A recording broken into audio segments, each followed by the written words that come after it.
Well, good evening, everybody, and thank you very much for joining us. And we appreciate your patience as we work through a few technical issues this evening. My name is Susan Cort, and I'm the Development Director for the Hershey Symphony Orchestra.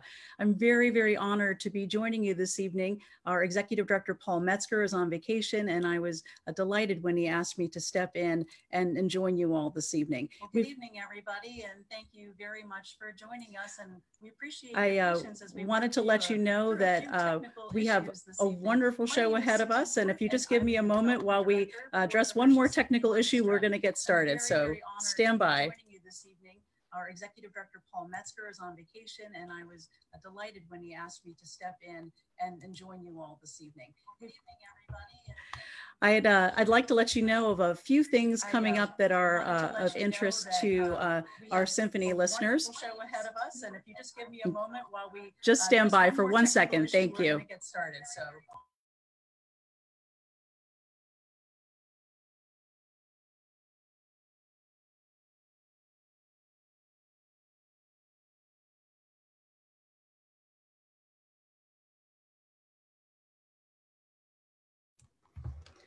All right, hopefully that's all we need to do, and everybody is hearing me okay. And again, thank you for your patience. I wanted to let you know a few things. First of all, as you can imagine, we have been disappointed along with you as we've needed to postpone and actually cancel some of our events due to the pandemic. And we just made the decision very recently that our March Illusionist concert, which had been postponed till August 1st, is now going to be postponed again. So it's an unfortunate situation, but we're looking forward to presenting that concert whenever we do get back to the Hershey Theater. That is going to be the first concert that we present. We hope that you'll hold on to your tickets and you can join us at a future date. If you've purchased them from Ticketmaster or through the Hershey Theater, you'll be hearing from them directly about the rescheduled date. And again, stay tuned for more information as we hope to have a date for that concert in the future as we know more information. Secondly, I wanted to remind all of you who are watching tonight that, again, unfortunately, we're not going to be able to present our annual Independence Day concert. That's been quite the tradition for the Hershey Symphony Orchestra for many years. But again, due to the safety of our patrons, the Hershey Symphony Orchestra, along with Penn State Health, made the necessary decision to cancel this year's concert. So we're very sorry that we won't be able to do that. We've got a lot of things planned this evening. What you really came to hear was our conductor, Sandra Dackow, and I'm going to move her in right now so she can chat with us. And we have some special guests lined up. Good evening, Sandy. How are you? Hey, good evening, Susan. Are we live? We are live, as far as I can tell. Hopefully it's not just you and me talking, and you had some technical issues and then I had some technical issues. I was getting feedback with Facebook, but I've turned Facebook off on the computer, so hopefully this is working. My husband just gave me the thumbs up, so I think we're good to go. Do we both sound good? So we both sound good. The sound quality's okay? I can hear you fine. I can hear you fine. It's very nice to see you, and I'm so glad you could join us this evening. Good to see you too. I had something funny happen yesterday. I posted our event on my Facebook page, and my oldest friend, who I've known since I was 4 years old, because Sandy and I are both Jersey girls, so that's our connection. So my oldest friend, who I've known since kindergarten, commented, and she said, "Dr. Dackow, that was her son, Carl Krantz's orchestra teacher at William Paterson University." Carl. Oh my goodness. Isn't that a small world? Yes, that is a small. Now he grew up in South Jersey. That's correct. So I grew up in more North Central Jersey in Westfield, but Carl grew up actually in South Jersey. So yes. Oh, sweetheart. Hi, Carl, if you're listening, and all of your friends.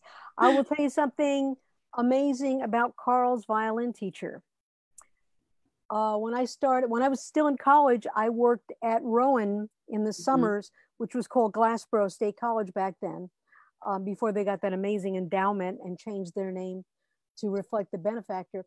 But they'd have a music camp every summer. And while I was a student, it was an incredible experience for me because I was training to be a teacher, and it gave me a chance to put all these things in practice.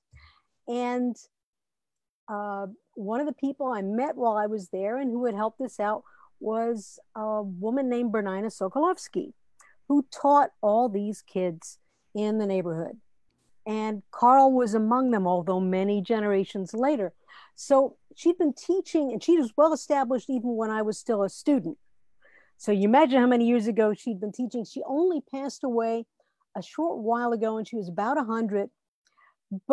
And she gave violin lessons, every day after school. But you're not ready for the bombshell I'm gonna drop.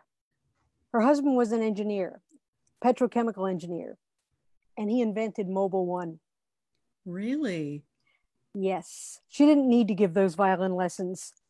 Once he'd gotten the patent for Mobile One, once he was sharing it. I don't know quite how that profit sharing works with ExxonMobil, but can you imagine that?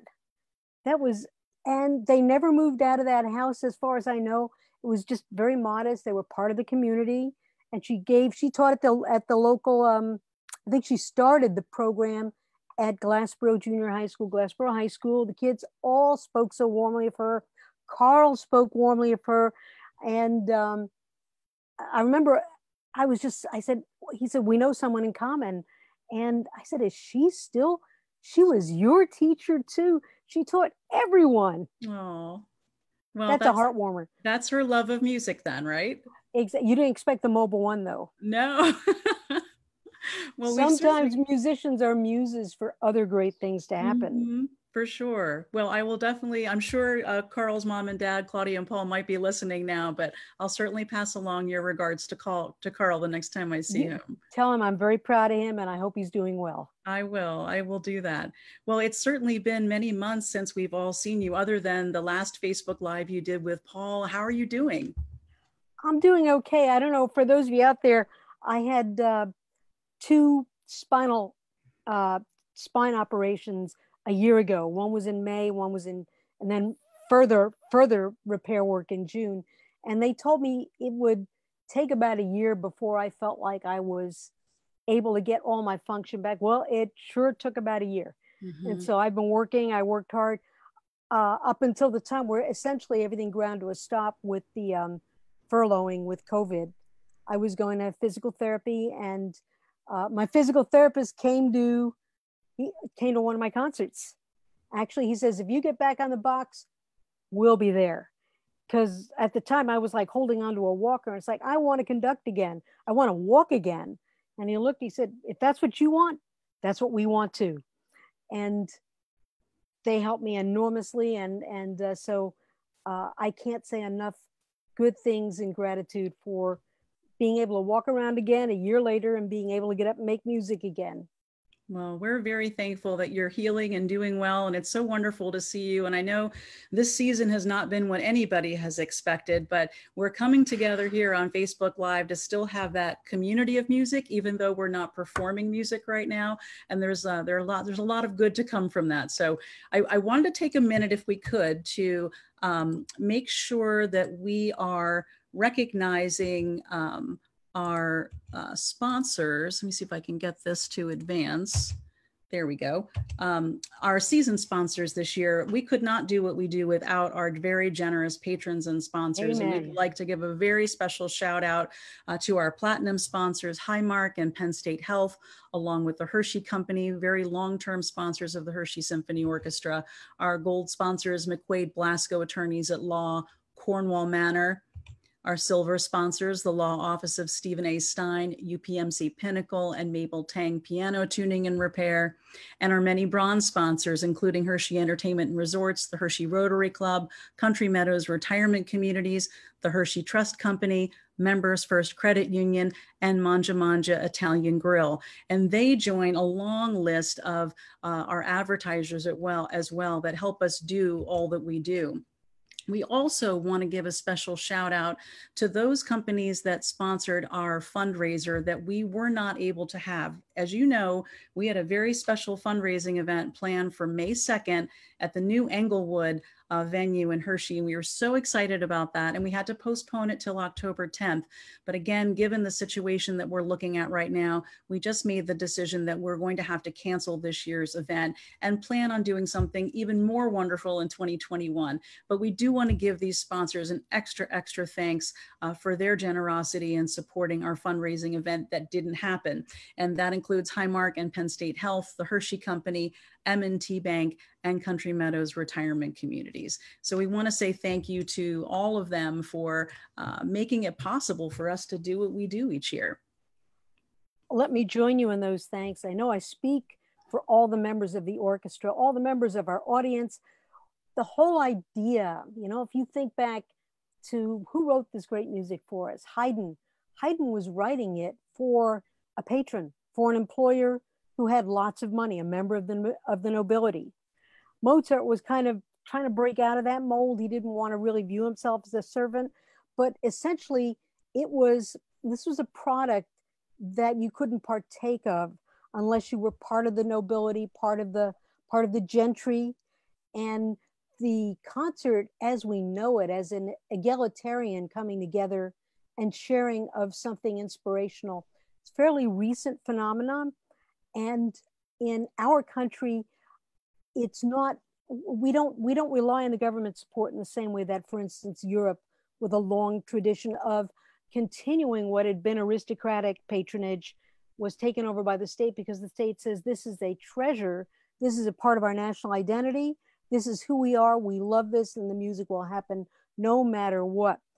We don't have any such uninterrupted pipeline in America, and without the sponsorship, the patronage, and just the ticket buyers, without the contributions that everyone makes, large and small, we really would only be able to play for ourselves. We wouldn't be able to take it further and share it. And of course, that's when it's the most rewarding for everyone. Well, they all realize, thankfully, what a gem the Hershey Symphony Orchestra is, and how much a part of the fabric of this community we have been for over 50 years, and we couldn't do it without them. So thankfully, everyone appreciates all that you do, all that the musicians do, and we know that more trying, uncertain times are ahead. We don't know when we're going to be able to get back together and play again, but I hope, and I know you join me in that hope, that people will continue to support the Hershey Symphony Orchestra, knowing that we're coming back strong, and we're going to hit the ground running with that Illusionist show whenever we're able to gather again. That's right. I have this image in my mind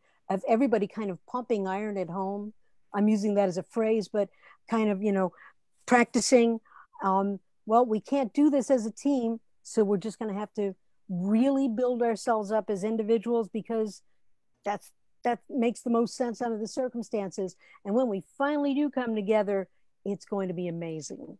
Well, speaking of the team, I thought it would be kind of fun if we just brought a few of the orchestra members on tonight to surprise you, and we'll just have a little chat. So you don't know who's going to be popping into the Zoom in just a moment. So we'll bring them on, and we'll just have a little mini reunion with 3 of the orchestra members. Wow, thank you so much. Let's see. Hopefully this is working. And there is Matt Heinz joining us. Hi, Matt. How are you?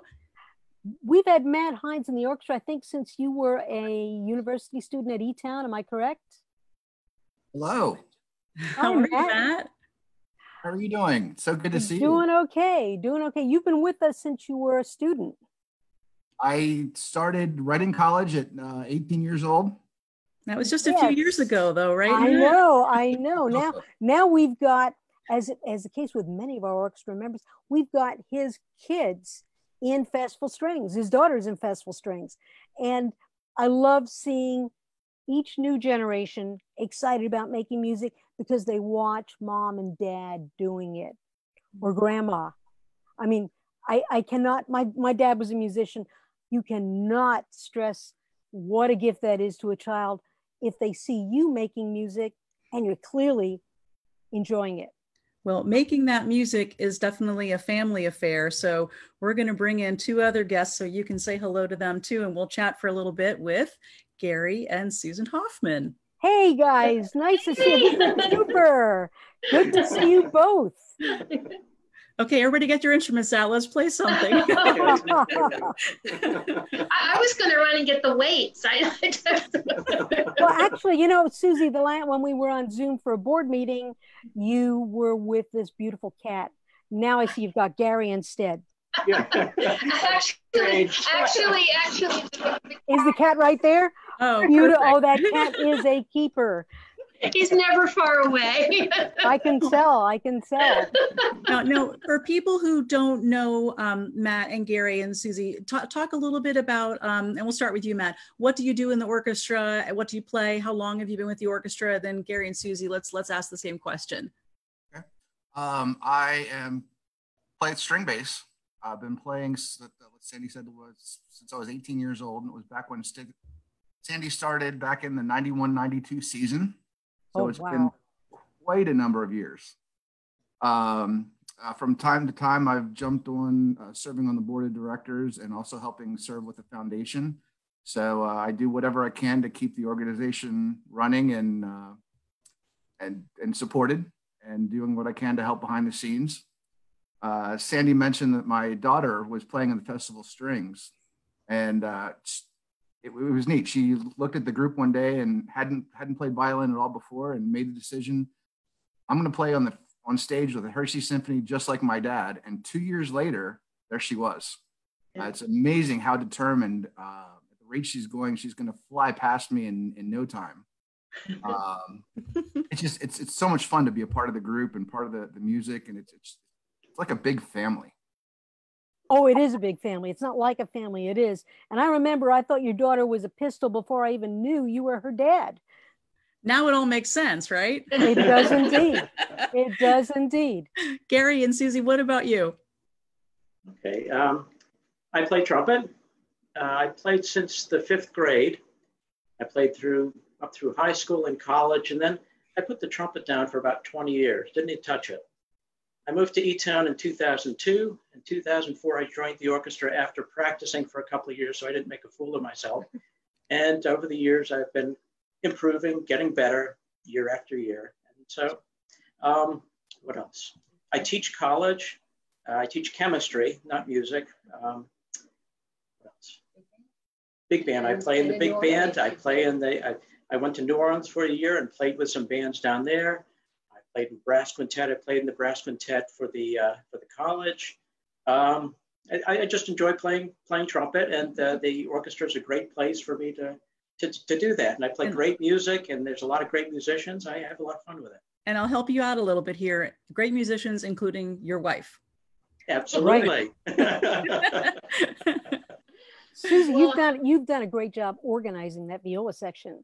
They have never had a stronger sense of identity than since you organizing them. They always had when we did the silent auction, they had the most interesting baskets. But I mean, that's like, who are these guys? They're really playing gangbusters. Thank you for what you do for them. Well, we have viola pride. We're a good team. But I started playing the viola in 3rd grade. I came walking home with the instrument, and my mom near fell over. so I played all through high school. Unfortunately, when I went to college, they didn't have an orchestra. So I played my guitar and sang in coffee houses and did all that kind of fun stuff.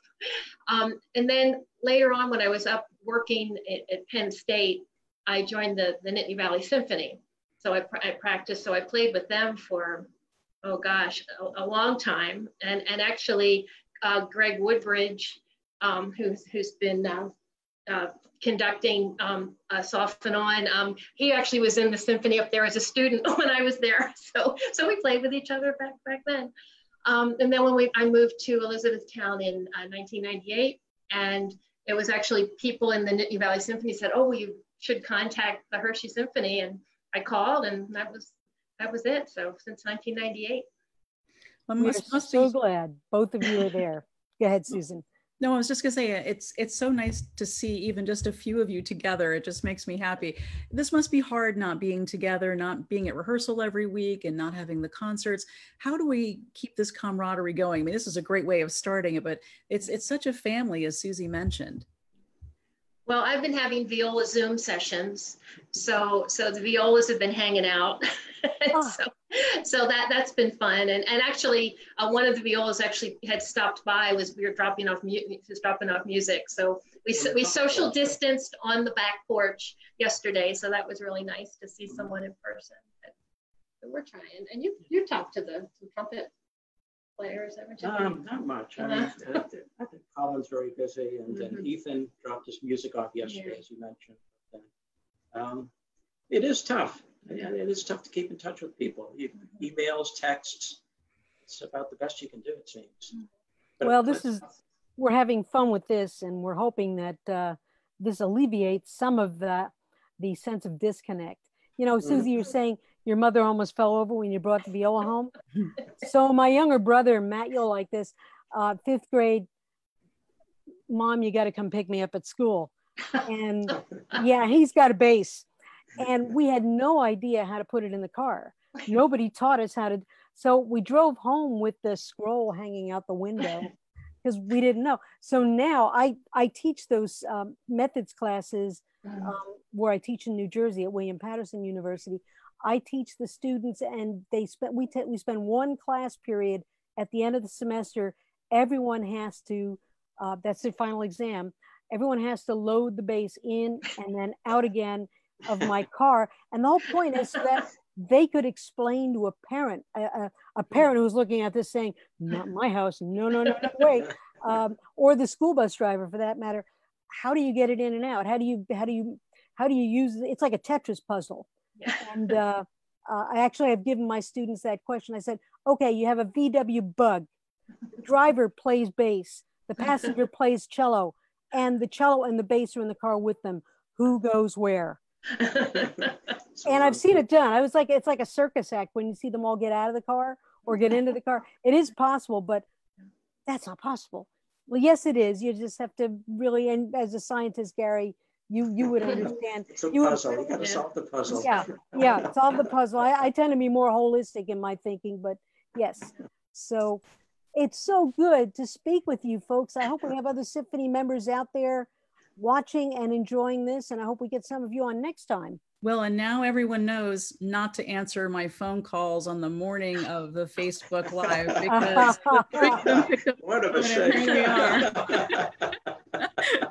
Well, gosh, thanks, Matt and Gary and Susie for joining us. We really appreciate it. We hope you stick around. I'm going to put you back in the waiting room. You can hang out there and talk to each other or just watch on Facebook because we have a very special guest we're going to be bringing on next. So thank you so much. Have a happy and safe 4th of July, too. Thank you. Stay well, everyone. Good seeing you. Bye. Bye. Bye.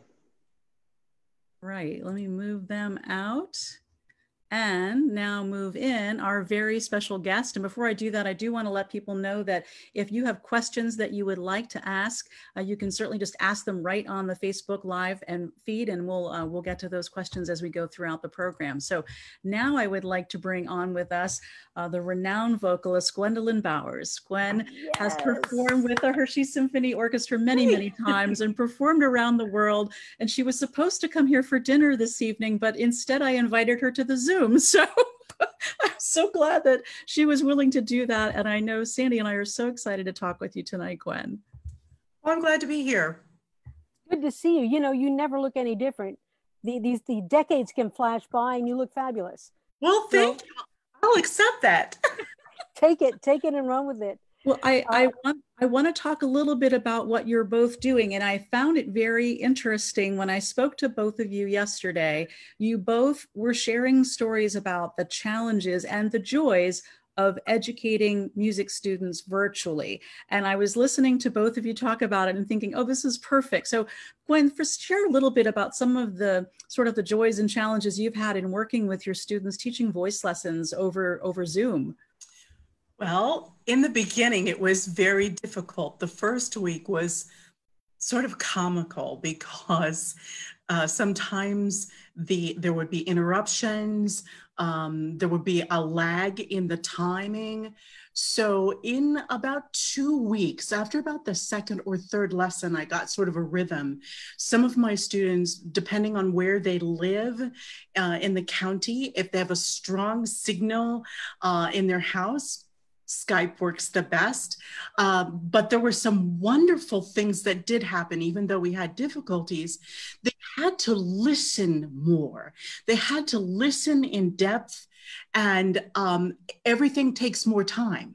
So I would have to play something for them as they made their mistake, and then I would have to wait for them to answer. And so that part was actually good. You shared a story, Gwen, where some student was struggling a little bit to learn a particular piece, and normally you would have kind of reached out to her to get her to relax, but you had to do it a little differently. Yes, I have to find new ways to say, this is how you're going to support it. This is how you're going to stand. This is how your face should look. So I've had to let go of some of the vanity, because sometimes I have to get right in the camera and show them with my mouth. And just like I always call my students my birdlings. And I always feel like a mama bird sort of putting that food in their mouth. And so as they began to relax, as is my policy, I started introducing things that were more difficult. In the beginning, just very simple songs as we were doing our virtual thing, and nothing classical, nothing in a foreign language. Well, after about, 5 or 6 weeks, I said, are you ready for a challenge? And I would start them on a language song. And much to my surprise and delight, they love it. And they're so willing. And I think they look forward to their lesson because this gives them something to do. As you know, I'm sure Sandy can attest to this, music relaxes the body, it brings the blood pressure down. And during this time where we're sort of closed in, this is a perfect escape. I remember you saying, Gwen, that just asking this one particular student to smile just gave a great release to her, and then the song got a little easier then. Yes, I think for those of people that know me, I've always had an interest in medicine and biology. And one of the things I read years ago is that when you physically smile, it releases serotonin in your mind, in your brain. And of course, that's one of those wonderful things that helps us to relax. So music is a wonderful thing all the way around. You know, Gwen, I'm going to say, you said is a great escape, and I'm going to say no. That's where we're lucky enough to live. Yes, yes. It's not our escape place. It's our essence, for the lack of a better word. You know what I'm talking about. Sure. Oh, yes, I do. I miss it so much. Being unable to go out and sing because, of course, we miss the holidays, and usually during the Passover and Easter, I'm out singing. So to be closed in was sort of sad. So it is a good time for me to be with my students and share this wonderful thing. Today, one of my students was working on the Mozart Alleluia. Well, as you know, it's quite a difficult piece. And she has an hour lesson, and I'd originally planned to only work with her on that song for about 20 to 30 minutes max. And she said, can we push on? Can we push on? And I thought, sure, we'll push on. I said, it takes so much. She goes, no, it's okay. I want to push on until I get to the end. So it was a delight for me. And she made it. She concentrated for 1 full hour on the Mozart Alleluia. There are kids that I get files on them when I taught public school. This kid has attention deficit. This kid has all kinds of other issues going on. In other words, adjust your expectations accordingly to all this baggage. And I'm thinking, let's just see what they can do, because sometimes if something is absorbing them, I saw a kid who was a terror, behavior problem, and he got an orchestra for the first time.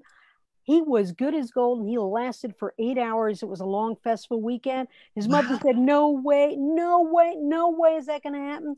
She didn't recognize him. And that's just what you're describing. Just this has the power. Sandy, you've had to adapt as well in your teaching. Talk a little bit about some of the adjustments that you've had to make, very similar to some of the things Gwen's doing. All right. First of all, I was really lucky.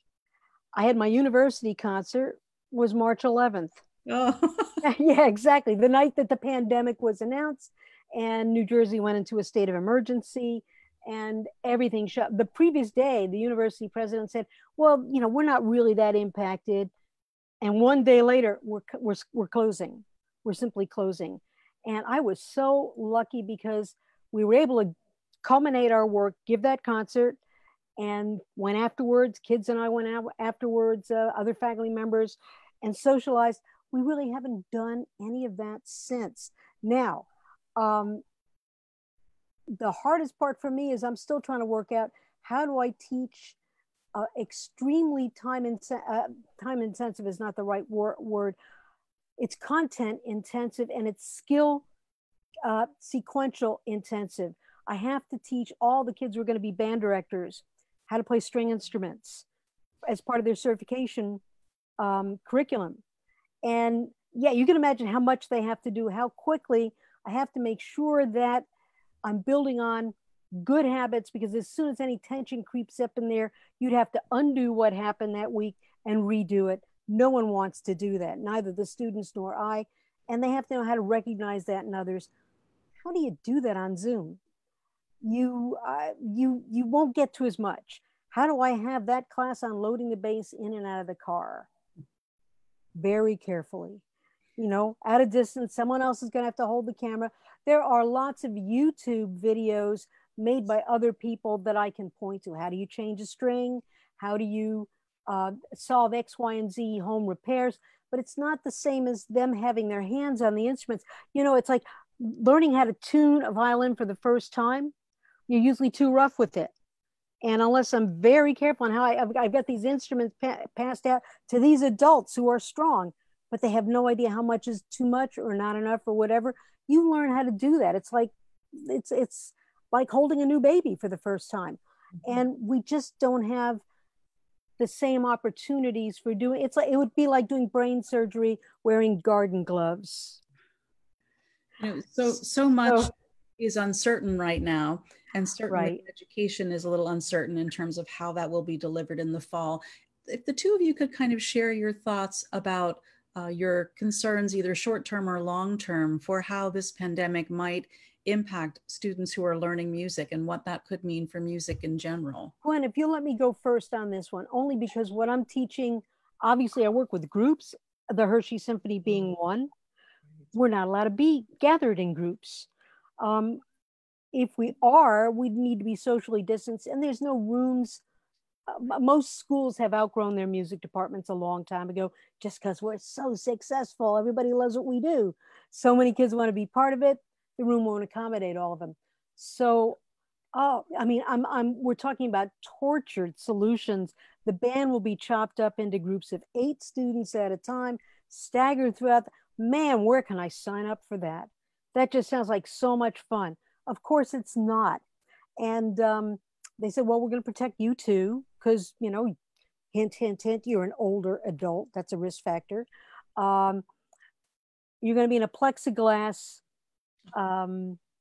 booth with a face shield on top of your mask and a microphone. I'm thinking, where do I sign up?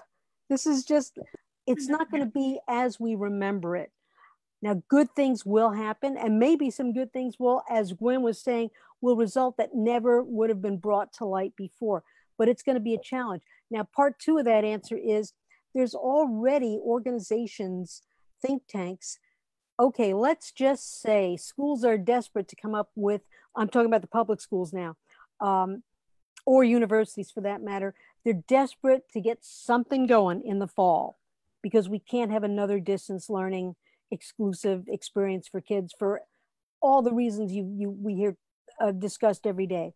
So the easiest thing is to just jettison these large ensembles. There is no inherent solution.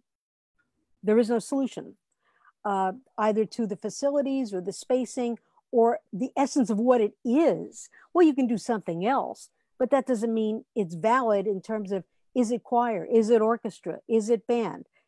We did something. We made some sort of music happen, but is it what we really were hoping it would be?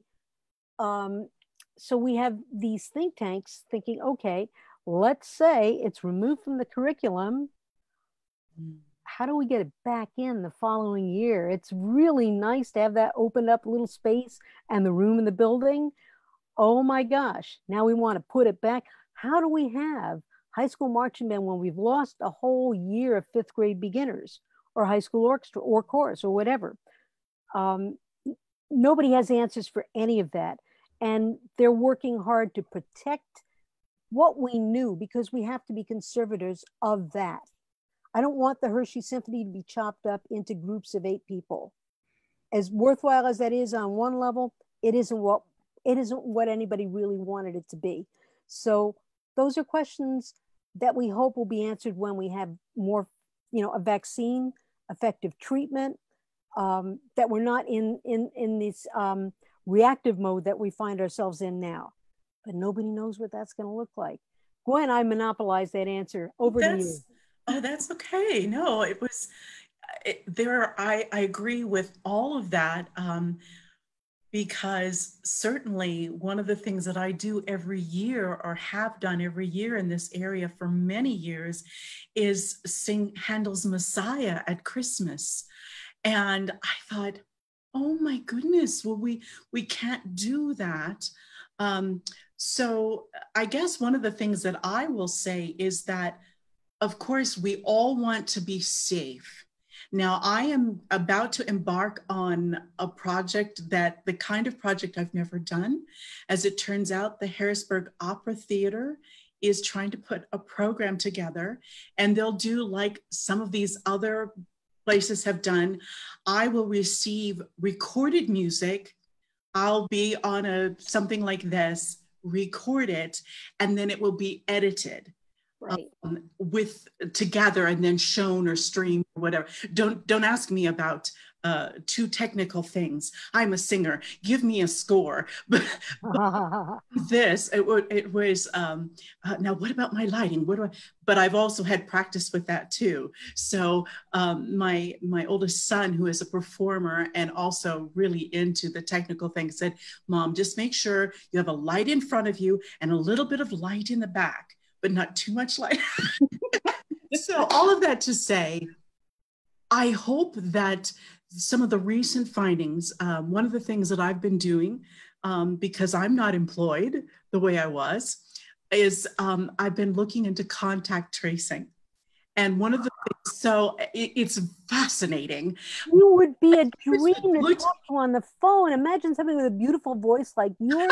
The enunciation is gorgeous. You've got, oh my word. Now all I need is someone to hear.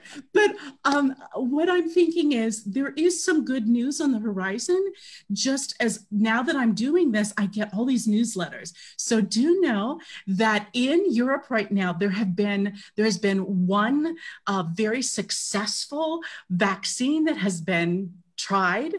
And what they showed is the people after 4 or 5 days did produce antibodies. It's still, of course, a very, very infant stage. But when I read that, I get all these emails, of course, now that I've taken these courses. And I thought, oh, there's hope, because you just keep hearing about the numbers going up. And go ahead, I'm sorry.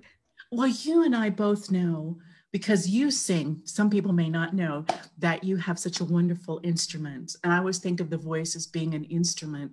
And that is that the act of singing itself lifts the spirit. And during this time, there has been a lot of depression, anxiety. And so for whoever's watching, even if you sing badly, and I mean badly, hardly in tune, sing with your tunes, whatever, because that is going to keep you uplifted. It puts serotonin into the brain. I'm all about that. Lift yourself up. Even if your Mary Had a Little Lamb sounds like Mary Had a Little, it's okay. It's okay. Just smile and sing that song out of tune. And those of you who can sing in tune, sing loud. If you're going to disrupt your household, go to your car, drive to one of the parks, or drive, believe it or not, the Hershey Cemetery. I drive and I park along the side and I can just sing. People are now going to go to the cemetery to look for you, to hear you sing. But you know what, you're right. There is such joy that comes from singing. And you and I know when we've worked together that whenever you feel stressed or sad, all you have to do is sing and you feel so much better. And Sandy and I were talking about this last night, the joy that music brings, especially in time of crisis. Sandy, talk a little bit about what we were chatting about last evening, and the role that music plays in situations like this and other things we've seen in history. You know, there's an awfully great anecdotes, and I don't have any of them. I don't have the best ones at the tips of my fingers, but I will say that we know it works. In some cases, it's more potent than something pharmaceutical or something medically interventionist. In just in terms of unmeasurable, but yet we know it's there effects.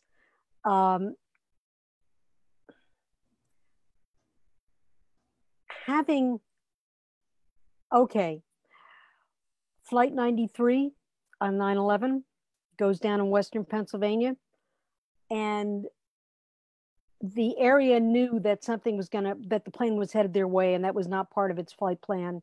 And by this time they knew kind of an idea of what was going on, and that essentially it was a missile, a guided missile. And all the schools in I used to teach out in Slippery Rock. All the schools out in Western Pennsylvania were on lockdown. Mm-hmm. But finally the plane went down, as we know, in Shanksville. And great loss of souls, great bravery kept it from going somewhere where it would have impacted a greater number of people.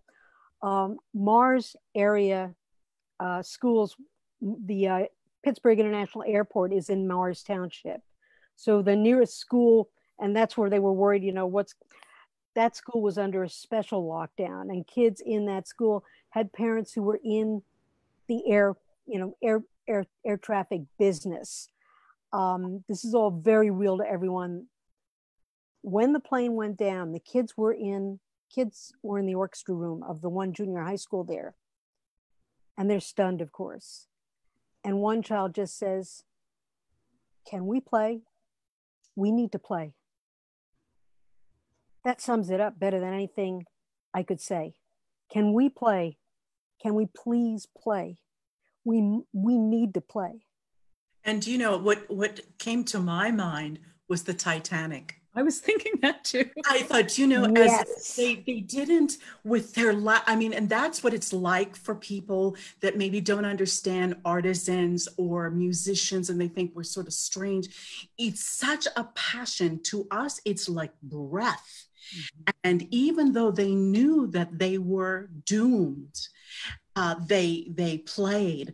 I also am reminded of the story where I believe it was World War II, and the singing of Silent Night, and the yes, fighting ceases. How powerful. We have all of this clashing. My mom was a school teacher. She would probably gather the children and say, "Come, let's sing a song.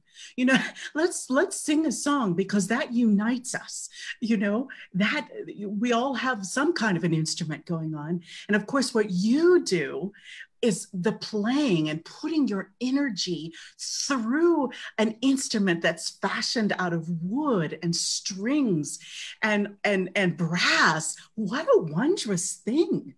I just think that, as I was working with Mozart today and pointing out some of the patterns to this student, I said, you can tell whoever he wrote this for, he liked her, because I said, look, he put the same pattern here. So all she has to do is listen for the same 4 bars and then come in again. And it obviously was right in her sweet spot. Yes. And I said, isn't that genius? And I said, when you're singing that high C at the end, I said, he put the high C on the as hallelujah. I said, so your jaw drops all the way down and that high C can come popping through. I said, how did he know that? I said, he was a genius, but whether he sang, we don't really know, but he had a feeling. And that feeling, he sang with his pen. He sang with his fingertips. He sang what he thought in music. And it wasn't even his passion, it was his fiber. It was what he was. And I'm going to share Mozart. Since you brought Mozart up, I just finished off a huge job that had been sitting on my table for too long. And it was, I did, you know, I do literature for young orchestras, student orchestras. Well, I did one of Mozart's Non più andrai, which I think is one of the most perfect arias ever written. This is the act, yeah, she's already acting it out. It's the Act 1 finale to Marriage of Figaro. And what it is Figaro is consoling this young nobleman who has been, he's been bundled off to the army because he's getting in everybody's way. He's chasing skirts here and there. And so Figaro says, well, your life's going to be different now. And you've got this very, very simple march tune going on in the background. And it's just genius. There's not a wasted note. There's not a wasted gesture. And I keep thinking how lucky, I'm sorry, I'm going to wax all kinds of poetic, right? Not poetic. And if I misstep, forgive me. We are so lucky that a little piece of heaven broke off and fell to earth and was among us for 35 years. Right. Well, Mozart. I know that very well because so lucky. I played Carabino, so that's that aria. Oh my God, Carabino is the kid they're shipping off to the army. I try to come up, you know, it's in all the method books because it's dotted rhythms and it's a march tune. So it's like it's every book too for band and orchestra, and they translate the title differently. My favorite one is Say Goodbye. But we couldn't use that in the book that my colleagues and I wrote. We had it Off to War, which I don't really like. So I'm thinking, okay, let's see.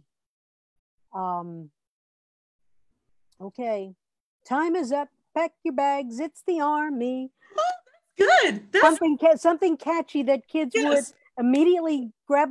Mozart can take the most simple thing and just slay it. It's a knife right through your ribs, right into your heart, and you are his forever.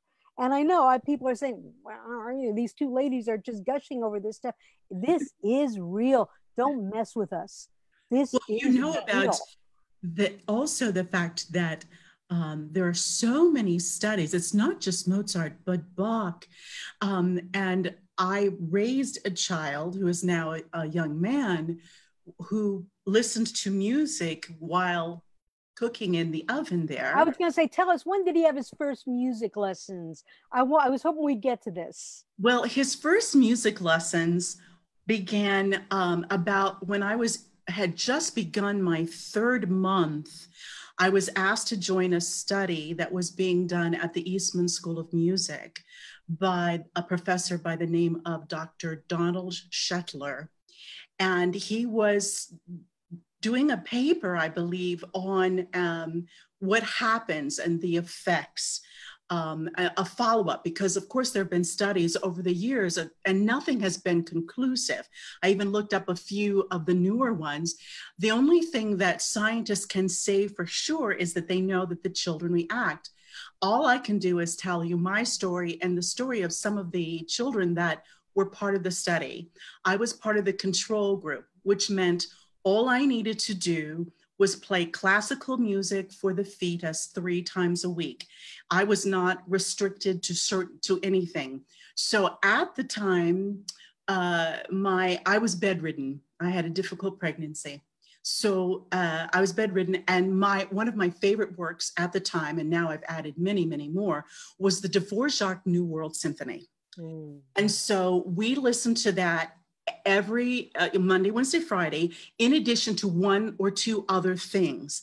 And much to my surprise, after he was born, about the 4th month, I was doing some housework, which I really don't like. But I had this on, and my baby is in the playpen going crazy. And being a new mom, I run over, and he's just like dancing around. And I thought, what's happening? I said, hi, baby, how you doing, Jared? And I went back, and then one of my favorite movements came on, and I played that with us several times, and he went nuts. And I thought, oh my goodness, that's back in the day when we had LPs. So I went back and started, I did another one, and I put on something else, and he just got very passive. Then I put the New World back on. He went crazy, and I thought, he recognized it at 4 months. And within the next 4 months, he started speaking. He never said dada, he said daddy. Now, keep in mind, he was in a household of 2 musicians. So Right. a lot of good diction. He said, Daddy, Mommy, at about 5 months and with both D's. yes. And he was multisyllabic by a couple of weeks later, because by then, any word that he wanted to learn, he would just point and go, what? What? And I was in one of the department stores in Rochester, New York. We were still living there. And I was ready to get on the elevator, and there was an escalator going up, and he watched people going up, and his eyes got big. Now, keep in mind, he's not quite 6 months. He's 5 months and a couple of weeks.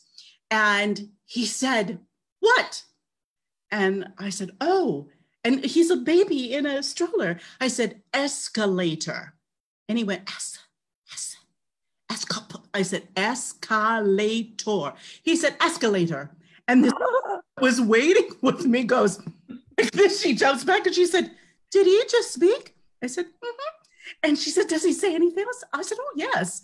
He wasn't speaking in sentences, but he had certain verbiage. And you knew that we got in the elevator, and she's trying to get him to say things. I'm trying to get him to say things. He just looked at us. So he even had a sense of humor. Do know, this will interest you since you're a conductor. He was followed through until he was about 3 years old. And so about every 4 to 5 months, Dr. Shetler would have them brought in, and we were supposed to tell them what marvelous things. He was multisyllabic by 6 months. He was simple sentences by 7.5 months, compound sentences by 9 months. And when he got to be 2 years old, he conducted music.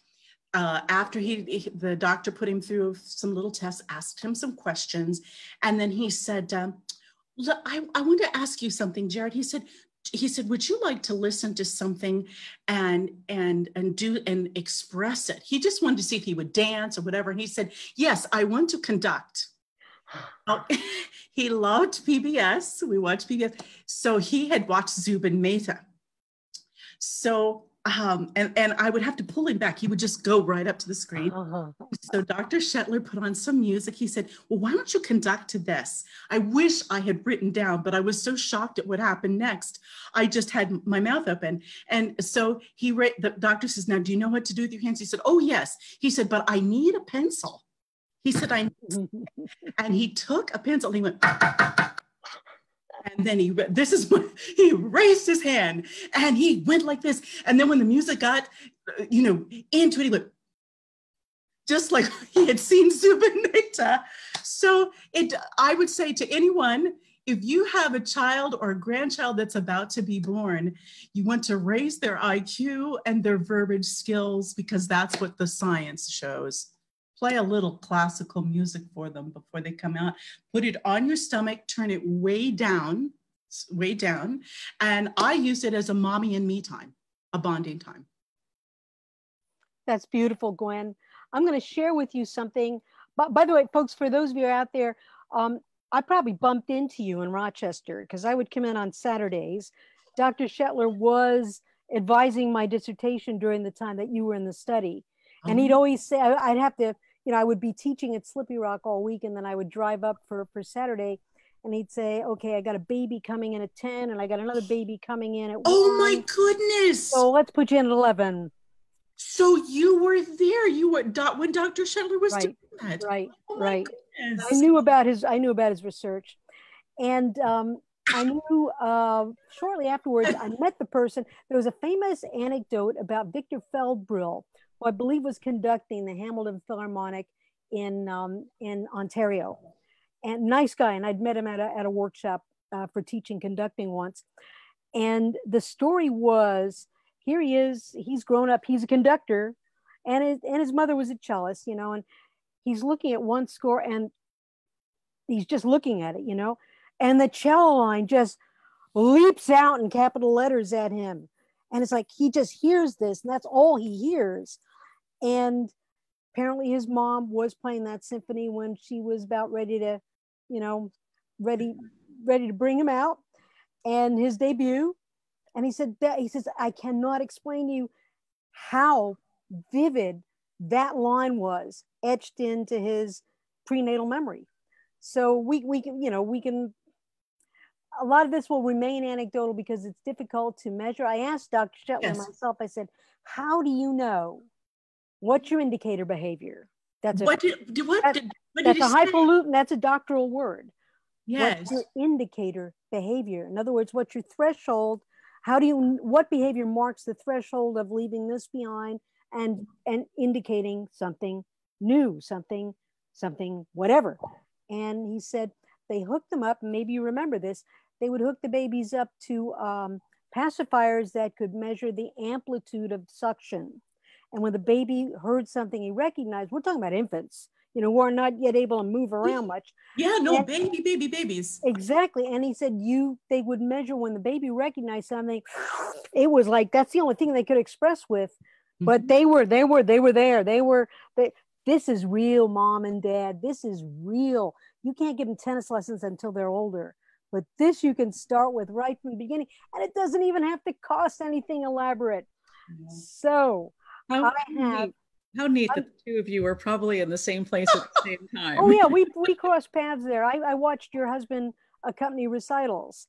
Oh my goodness! I just remember one program said Roger Lenz at the portative organ, or the positive organ. That's what it was. Here's what's so funny is that we've all known each other for a very long time, and the two of you have performed together countless times, and it took Zoom and Facebook and a pandemic to bring this together. Do you know that baby that was there at that time, my son, grew up to be a musician, has worked all over the world, and is now an unemployed musician. There you go, like the best of us, right? And right now, I think out doing Uber Eats. Well, that's good he's not watching this, because he'd be yelling, "Mom, stop talking about me." Well, he could do, we're all looking. I want to give with contact tracing, believe me. I want to give a word of encouragement to artisans right now that are listening. Don't lose hope.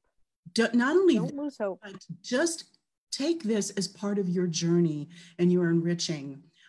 This particular son that we've been talking about, that was part of this program, shared something with me. And his heart is very dear to Japan, because he worked in Tokyo at Disney Tokyo. And as it turns out, as you know, as we all know, it was supposed to be the year for the Olympics. And there was, now this, I don't remember whether I think he was a runner, but anyway, a young athlete that had all of these sponsors and everything, and was set to go. And then when it was canceled, the sponsor said, we'll just keep paying you. You just keep training. Oh. And here's what his response was. And this encouraged my heart. He put aside all of that money, and he said, no, he said, you can sponsor me when it's back on. And he is now delivering food on a bicycle. And he said, this is my enrichment for my being. And he said, I will be a better person and a better athlete by doing this, because I'm taking responsibility for me. And so those of you who are out there that have the kinds of jobs that disappear, the gig jobs as we call them, be of good heart, find another passion, because we usually have several, and don't lose hope. The music will return. The music will and must return. Yes, it will. And now, Gwen, my favorite mezzos, besides you can probably guess who they are. One was Marilyn Horne, of course, and probably I got to work with her. I know. Well, you were there the night this went down, when she came and sang with all those combined men's choruses. Yes. And the Hershey Symphony at the Harrisburg Forum. This was back in 1995. And for those of you out there listening, if you were there, you know what a thrill that was. She sang the Brahms Alto Rhapsody, and then some greatest hits, mezzo arias, and I had listened to her CD of the Brahms Alto Rhapsody so many times.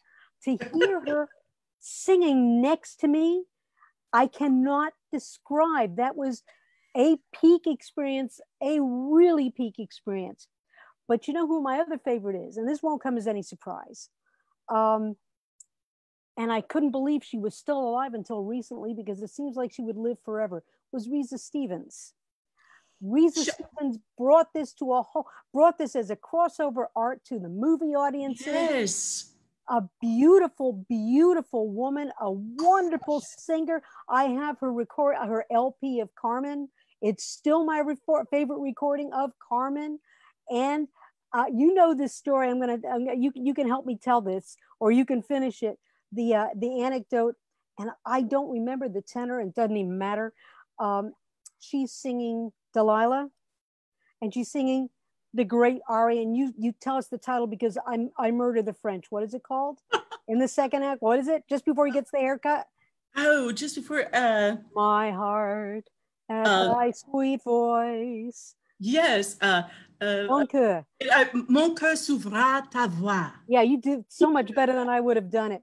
And you just extruded it with the proper French pronunciation. Well, anyway, it's got, as most of these arias do, especially the really good ones, they're not going to waste it on one chorus. There's a second chorus, right? The second verse. And, you know, she's doing this. This is a seduction scene. She's getting him, you know, and the tenor is getting so into this, you know, acting it. He forgets there's a second chorus. So she's reclining on a divan while she sings this. You know the story I'm talking about, right?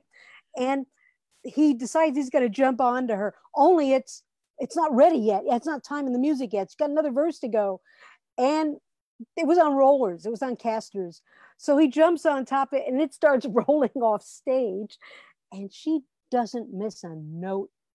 I don't know if a stagehand pushed them both back on stage. I never heard how it ended. You probably don't need to know, but every time I can't listen to that now without seeing and not thinking of that. And she was such a class act. I got a chance to meet her at one of the Metropolitan Opera auditions. Oh, the highlights of my life. Oh, Listen to her at Eastman on all of the recordings. Oh, she came to me, and that particular time I was a runner-up. I got honorable mention. So I didn't win any money. And at the after party, she snuck up to me, and she nuzzled up, and she was giving me that, I think, Mezzos sisterhoodness. And she looked at me and she goes, I never won a competition. And she said, all right. She said, I have a feeling you'll do just fine. Oh, wonderful. Slow and walked away. Oh. So that was, you know what you said. She was a woman of grace. That was a kindness to a young singer. Yes. Who had this big disappointment, and it was such a loving, kind thing. And that's what I find with so many of the greats is I've had drinks with Placido Domingo and his wife.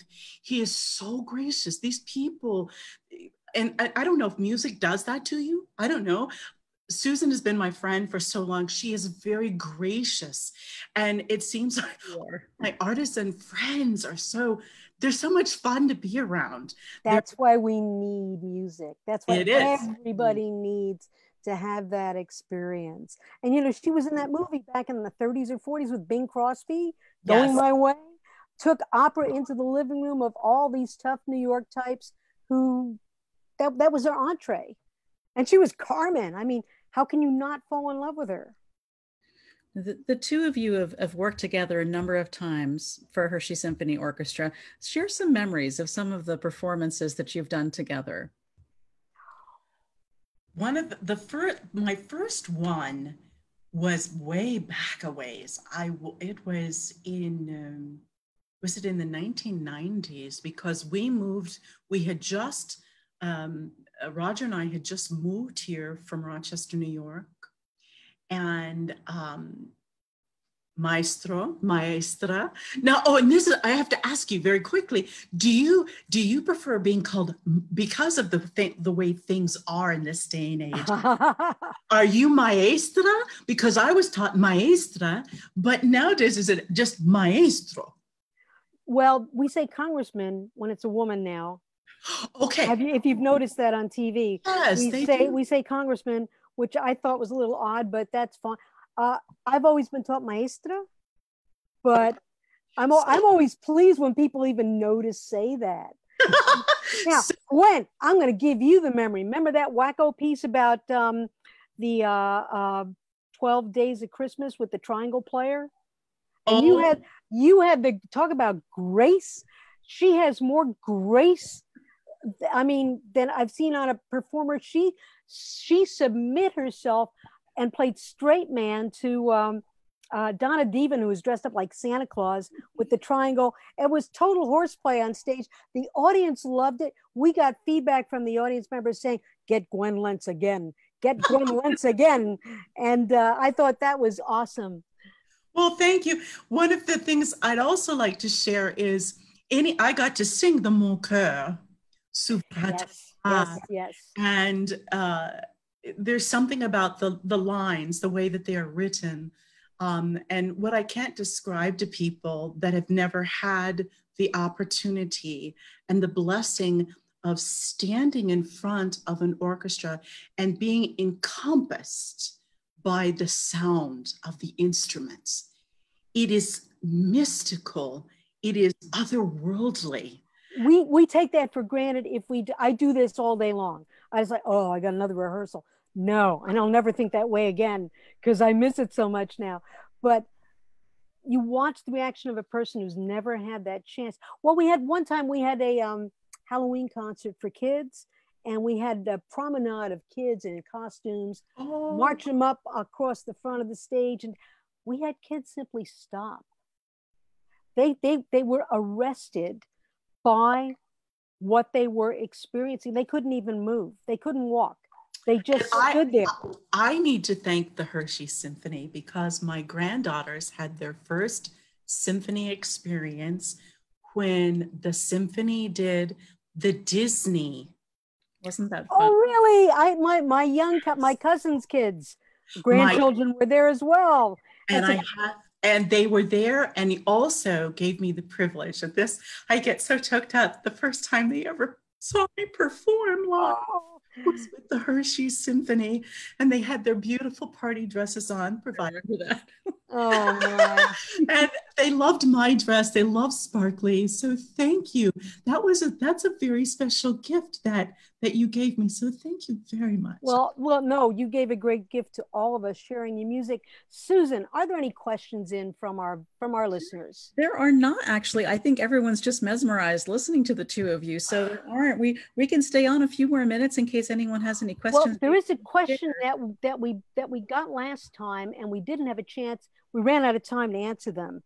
And the question was, and I hope I'm getting this right, was a member of the audience who had just retired from their regular, and they said, I'm a certain of age, I'm 65 years old.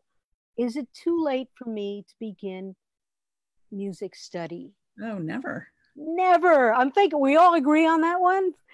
It depends on what your goals are. You're not going to get up and play a solo with the symphony necessarily, but you can make an awful lot of very rewarding music for yourself, for other like-minded people. You can learn to play or sing well enough to sing in a group with others. It's never too late. And never also, too late.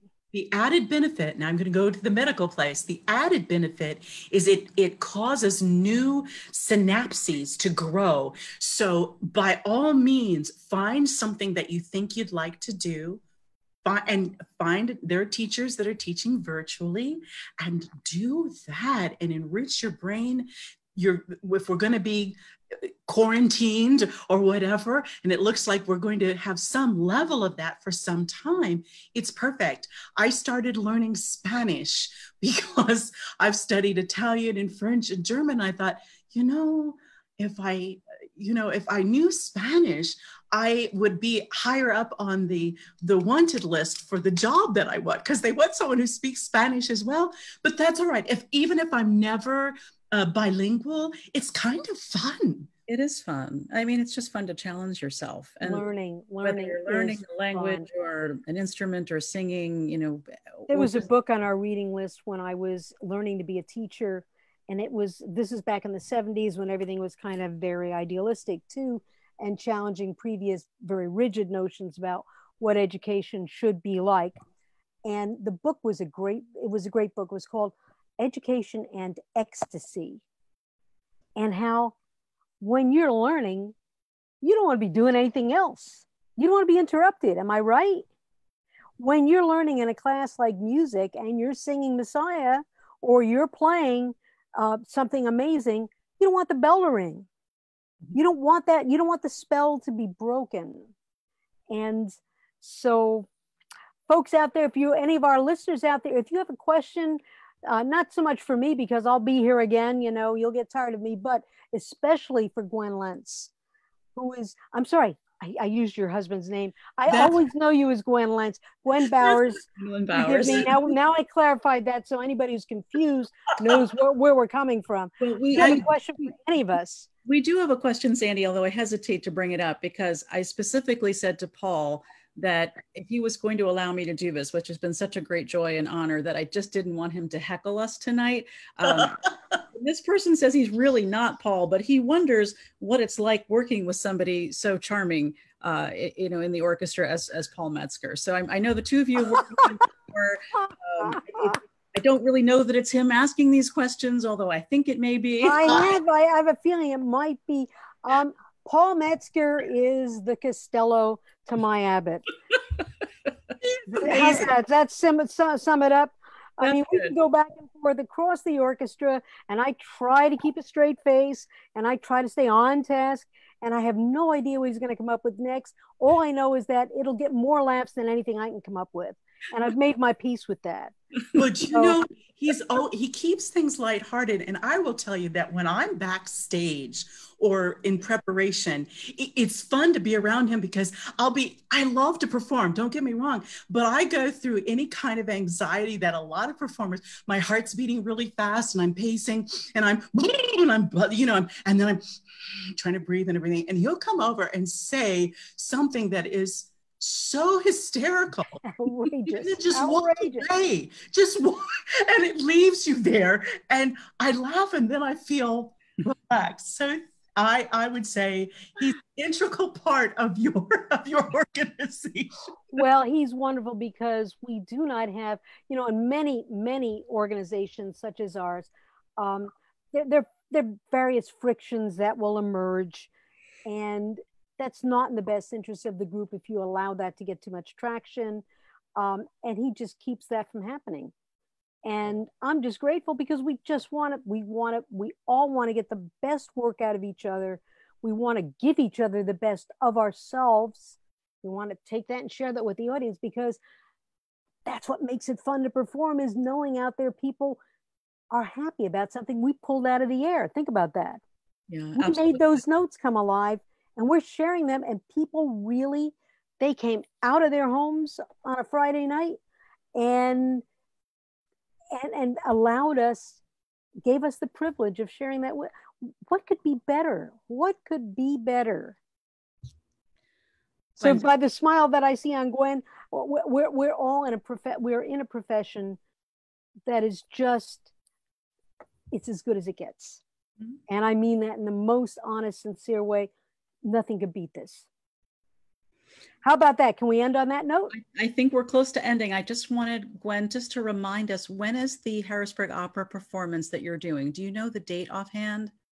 No, but I believe that after they put everything together, it is my understanding that they're going to stream it in August because it is to replace what they did last year when they performed at Italian Lake. And since with singing, there are lots of droplets, we can't really sing. There is no social distancing right now that we can come up with the singing. So after it's filmed and edited, I believe that it will be streamed sometime mid-August. And that will be on the Harrisburg Opera website. Well, good. Well, we'll look forward to seeing that. And we hope that that is a wonderful joy for you to perform again. We look forward to having you back here on Facebook Live with us, hopefully sometime soon. Please come again. Please come again. Yeah, we look forward to performing together again. And ladies and gentlemen, as soon as we have anything that we can share in the way of information or plans, we certainly will. We'll use this forum. We'll use emails. We'll use Facebook. Paul Metzger. Paul, if you're out there listening, Paul's a genius. And oh no, oh, no, you didn't. But he really is. I mean, look at the size of our audience. I attribute that to all of the hard work on the part of the members of the orchestra. People work with that. But if I had to thank one single person for being able to pull all the different threads together to make it add up to that amazing community that's out in the audience, I'd say we have to give credit to Paul for that, as well as to ourselves. So thank you for that, Paul, even though your lines are always better than mine. Well, and I'm so glad you're with us. Thank you, Sandy, for working with the orchestra for so many years and working with Paul to help reimagine the Hershey Symphony Orchestra and make it even more of a powerful force in our community than it's been in the past. And we're so excited to see it come back. And we encourage you, as you said, for everybody just to stay tuned and watch us on Facebook, watch for emails, watch the website as we have more information and can share more news and updates about upcoming concerts. But until then, we will all have to share our love for music on things like this, like on Facebook Live. So we will plan on doing another one of these in the near future. And this time we will promote it in advance so people have a little bit of warning that we're going to be coming into their computers and phones. So we look forward to chatting with all of you again. And Gwen, thanks again for taking the evening to talk with Sandy and me. Gwen, thanks again. And Susan, they can watch this after the fact. They can watch it a second time. They can forward it to their, send it out all over the world. Everybody else is taking performances out of their archives, but I don't think anybody's doing anything quite as much fun as what we just did tonight. I agree. Well, it's good to see you both. Thank you, everyone, for joining us this evening. We'll be back in a couple of weeks with another one of these. And until then, have a very safe and happy 4th of July weekend. Take care. Take care. Bye.